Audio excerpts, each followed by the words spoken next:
Hello everyone, welcome you all back to my channel. So this is the fourth video which I did about insurance, and in this video I'm going to talk about different types of documents used in insurance, and at the same time please don't forget to subscribe. So now let's go and see what I have to discuss in this video. There are mainly three types of documents used in insurance. Those are proposal form, cover note and insurance policy.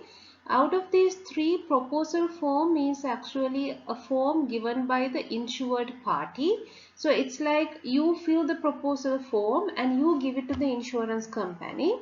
And then once you give your proposal form to insurance company will issue you a cover note, and after cover note it will insurance company will issue you insurance policy. So these are the main three documents you normally used in insurance procedure.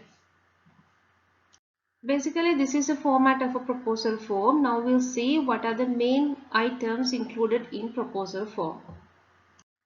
First of all, we'll see purpose of insurance proposal form. This enables someone to apply for insurance. As I said earlier, insured party, individuals or organizations who wish to have this insurance policy is the one who are supposed to fill this proposal form. So this enables someone to apply for insurance and constitutes the basis of contract of insurance, as all information about the insured risk is given in the form, and may provide details of the covered offered by the insurer, so act as a means of advertising. So it could be another way of advertising as well. And then there's another purpose. This may act as a request for a question from the insurer. So here we have to fill all the answers to the questions which has asked from by the insurance company. And used by the insurer to find out information from the proposer and provides documentary proof of that information.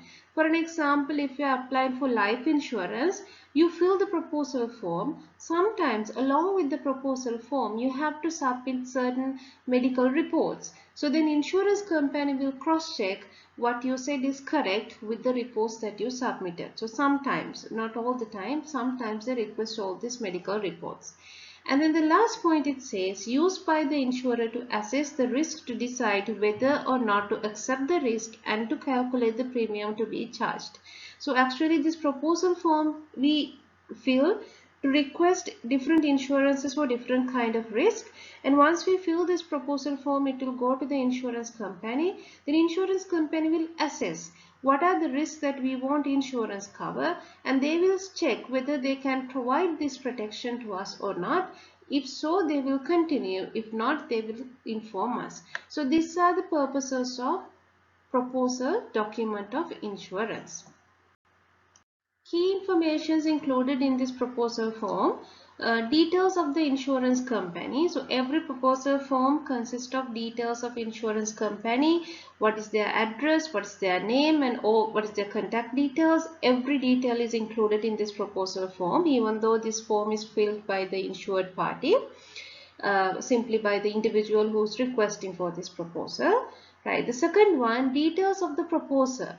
So if I am the one who's requesting this insurance from this insurance company, I have to include my details in this proposal form. So there are fields that I have to fill all my details in this proposal form. Next key information is type of policy offered by the insurance company. So I have to clearly specify whether I am applying for a property insurance, whether I am applying for a life insurance, whether I am applying for motor insurance. So the type of insurance that I am applying also need to be included in this proposal form. And the fourth key information is questions relating to what is to be insured and the nature of the risk. For an example, if it is a motor vehicle insurance, I have to make sure whether it is a third party insurance or else whether it's a comprehensive insurance. And if it is a business insurance, I have to make sure to mark which type of insurance I need, whether I need a content insurance, whether I need a liability insurance. So everything has to be specified in this proposal form. Next key information, insurance record of the proposer. So most of the time insurance company will ask certain records from you when you are filling this proposal form. As I said earlier, if it is about health insurance, they will ask some of the medical reports, and if it is about vehicle insurance, they will ask previous insurance policies that you had for your vehicle. So these are the records that insurance company will ask from you. And the last one, declaration of the proposer and the date of the proposer. Declaration is really important. So under this declaration, actually we have to declare that every information that we provided are accurate and up to date. So we should not violate any sort of insurance policy rule, which we discussed in part 1 video. So declaration of the proposal and the date of the proposal is the last elements which is there in proposal form. Now once we submit this proposal form to our insurance company will offer us another type of document which is called cover note. Now this is a simple format of a cover note. Now we'll go and see how this cover note is actually looks like. A purpose of cover note. This document provides a temporary insurance cover as soon as the first insurance premium is made. Now you request from the insurance company health insurance. We'll take example health insurance. You submit your proposal form. Once you submit the proposal form, insurance company will assess your proposal form. If they agree with you, they will ask you to make the first premium. So that is the amount of money you have to pay to obtain this insurance policy. Once you paid the first premium, instead of the original insurance policy document, insurance company will give you another document which is called cover note. That is what it says, the first purpose, a document providing temporary insurance cover as soon as the first insurance premium is paid. So it's a document, but it is a temporary document. And the second purpose, it is used while the insurance policy is being prepared, because normally to come up with the final insurance policy, it takes a little bit of time. So therefore, during that time, if any sort of risk happen to the consumer should have insurance cover. To overcome that problem, they issue a cover note to the person who requested this insurance cover. So until they prepare final insurance policy. So provides temporary cover as soon as the first premium has been paid, and confirms that cover is provided. So if you received a cover note, it means it's kind of a confirmation from the insurance company you received that now you are legally entitled to an insurance cover. And another purpose, it gives details of what is covered for how much, and provide proof that the person is insured while the policy is being prepared. But most of the time these cover notes are temporary. Sometimes it could be 60 days. So within this 60 days, they have to prepare their insurance policy and they have to give you insurance policy. Until they prepare their insurance policy, you will get protected from any sort of risk happen to you by this cover note. So that is the purpose of cover note. These are the key informations included in cover note. Cover notes are given by insurance company to the person who's insuring. So it includes details of the insurance company, cover note number and the insurance policy number, because this cover note is issued until they prepare a complete insurance policy. So every insurance policy has a number, and that number is also included in this cover note. And then details of the policy holder and what is insured. Especially if I am applying for this insurance, my cover note will include all my informations and what purpose I took this insurance, and period of the cover. In a sense, it could be 30 days, it could be 60 days, it is temporary. And any condition laid down by the insurance company, signature of the insurance company, because this document is actually issued by the insurance company. So these are the key informations which are included in cover note. This is the final document prepared by insurance company, and they give this document to consumers. So we'll see what's included in this insurance policy document. First of all, we'll see the purpose of this insurance policy document. The insurance policy is a formal agreement of contract for insurance. So it says that you and your insurance company has an agreement, and this is the formal document of the agreement, and provides written evidence of the contract between the insurer and the insured, that is the policyholder, and gives details of the policy, what is covered, what is excluded, the terms and conditions, and amount of cover provided. So simple meaning, this policy says what sort of risk will be covered through this policy, and at the same time what is excluded. Excluded in a sense, what sort of incidents which will not covered by the insurance company, and if there are special terms and conditions, that also needs to be included in this insurance policy, and amount of cover provided. So how much of compensation they will pay in case of a risk happen, and at the same time how much of premium consumer will pay to obtain this entire policy. So all these informations are included in this insurance policy document, and shows the premium to be paid, the period of the cover, at the renewal date. So that's also really important. Every insurance get expired after a date, so that date is called renewal date. So if you wish to continue that insurance, you can again pay and you can renew your insurance, or else you can stop it and you can go for another company. So used to provide information when submitting a claim to the insurer. So imagine if anything happens to you, if you have a life insurance, or as if you have a health insurance, if you are diagnosing with different kind of problem, health issue, so you can simply you can simply get a claim from your insurance company according to the instructions which was given by this insurance policy. So that's the importance of insurance policy document. These are the key informations included in this insurance policy document: details of the policyholder and the insurance company, summary of the cover, terms and conditions, other items included in the cover, details of the car, the name of the drivers if it is a motor vehicle insurance, and then any additions to the policy, premiums payable, how to make a claim. So all these informations are included in insurance policy document.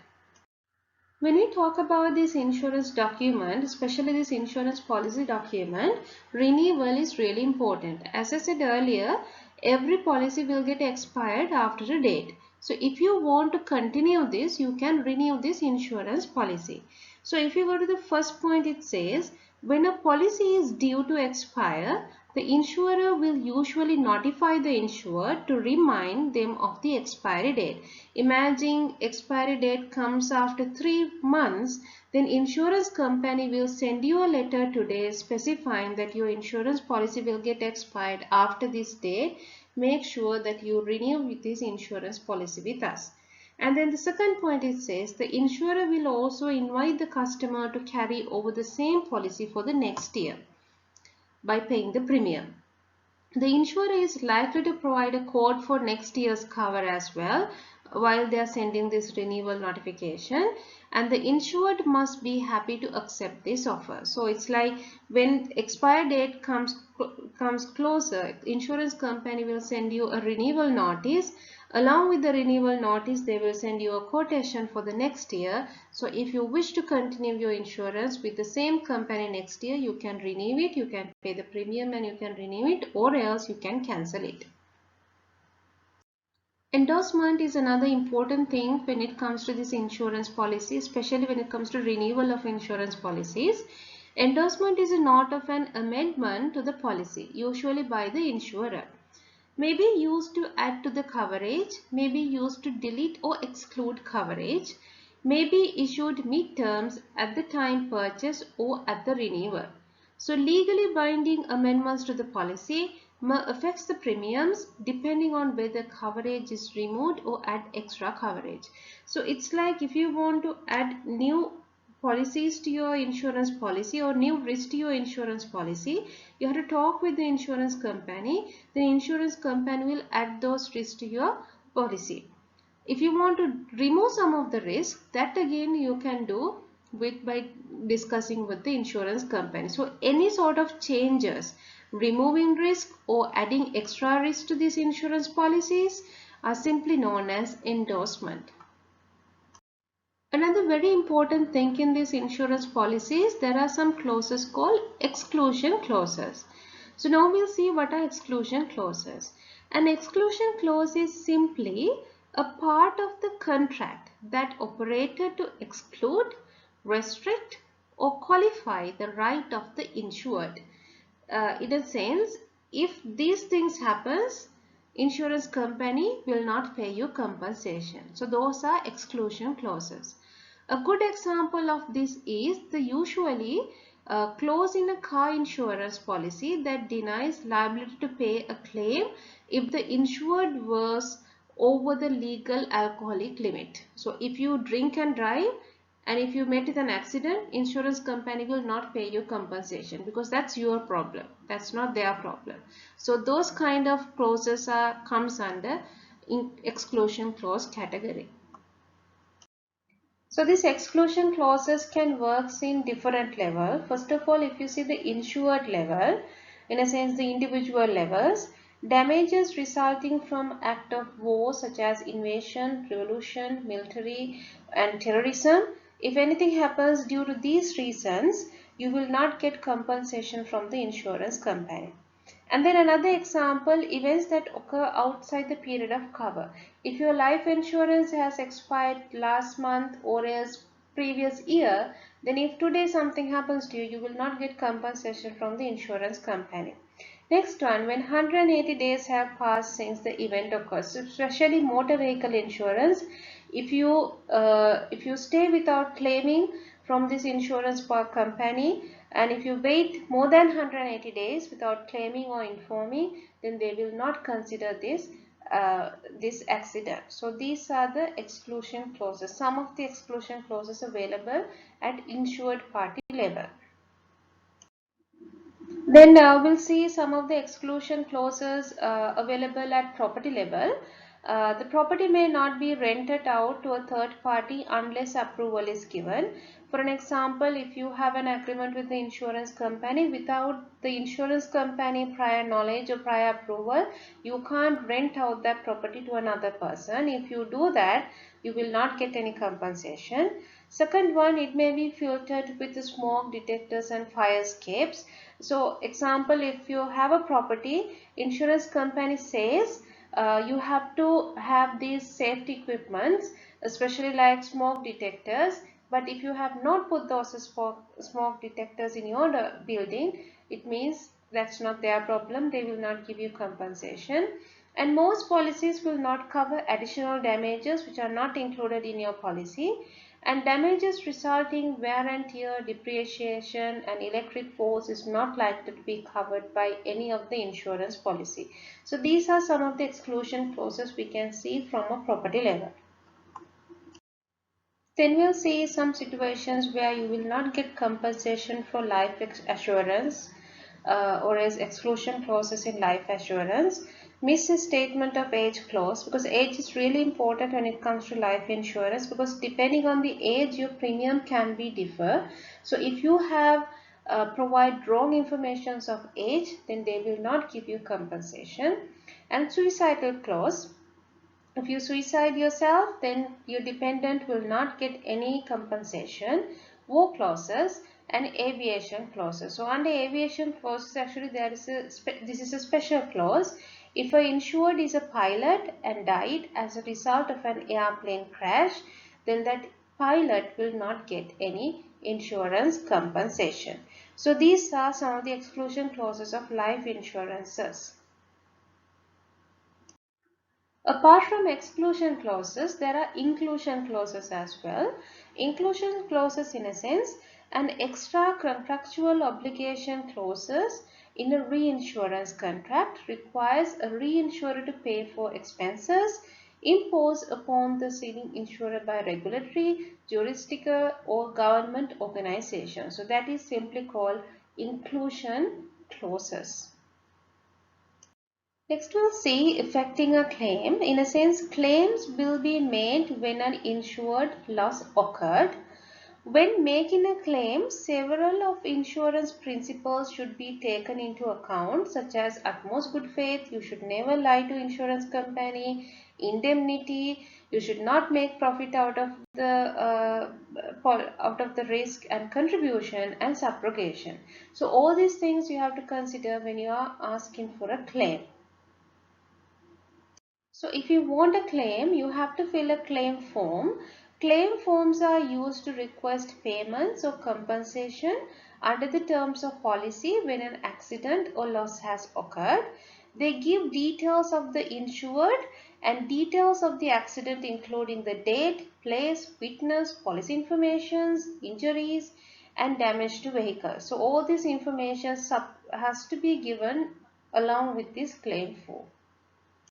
Now we'll see what are the steps of making a claim. First of all, you have to find out as much as possible about the circumstances around the claim, and then check if the loss is covered by the insurance policy terms and if the policies is still valid, because there are exclusion clauses. You have to cross check all these exclusion clauses, and if it is valid within your insurance policy, then check the date. If date is also valid, then you can continue.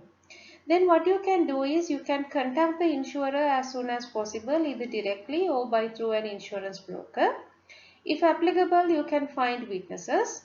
You can inform the police, you can take the photographs, and you can obtain other documentary evidences such as medical documents and photographs. And once you have all these informations, you can complete the form, and make sure when you complete it, you have to complete it with utmost good faith by telling the truth and giving all relevant facts. Otherwise, the insurer will not pay you compensation. Then insurer may authorize some interim payments while the main claim is being processed, and the insurer may inspect the loss, such as by looking at your car or by interviewing about your claim, and the work is done by the assessor. So therefore, assessors should have the capability of negotiating, and they should be reasonable. And if the insurer is satisfied, the claim will met and the payment and the compensation will be paid to you. An agreement of loss form is signed by the insured, the blind, the insured to accept the figure offered by the insurer as compensation. So this binds actually the insured party. We are accepting the payment which was given by the insurance company. So these are the steps of making claims. Thank you everyone for watching my video, and this is the end of part 4 insurance video. And if you have not watched part 1, 2, 3, I invite all of you to go and watch those videos as well. And at the same time, please don't forget to subscribe. See you all later. Bye. Thank you.